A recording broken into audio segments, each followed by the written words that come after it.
कोल्हापुरातील शेंडा पार्क येथे प्रस्तावित असलेल्या IT पार्कला उपमुख्यमंत्री अजितदादा पवार यांनी तत्वता मंजुरी दिली। जिल्हाधिकारी कार्यालयात व्हिडिओ कॉन्फरन्सद्वारे झालेल्या बैठकीत प्रस्तावित 35 हेक्टर जागा MIDC कडे हस्तांतरित करण्यासंदर्भात विस्तृत चर्चा झाली। कृषी विभागाला जिल्ह्यातील अन्य ठिकाणी पर्यायी जागा येत्या 10 दिवसात उपलब्ध करून देण्याचे निर्देश उपमुख्यमंत्री अजित पवार यांनी दिले। आमदार अमल महाडिक यांच्या पाठपुराव्याची दखल घेत उपमुख्यमंत्र्यांनी घेतलेला हा निर्णय कोल्हापूरच्या प्रगतीच्या दृष्टीने नक्कीच क्रांतिकारक म्हणावा लागेल।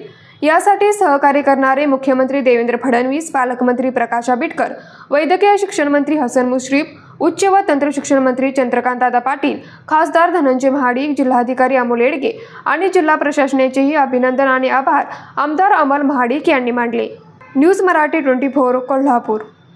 बाळ, फ्रीजमधून श्रीखंड काढ ना। आम्ही पूर्वी घरीच बनवायचो श्रीखंड, त्याची चवच वेगळी होती। आता काय सगळं रेडीमेड।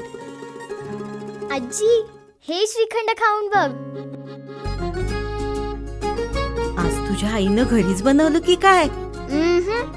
हे आहे गोकुळचं श्रीखंड, अगदी जिभेवर रेंगाळणार। जिभेवरच नाही तर मनावरही रेंगाळणार। गोकुळ श्रीखंड, मनावर रेंगाळणार।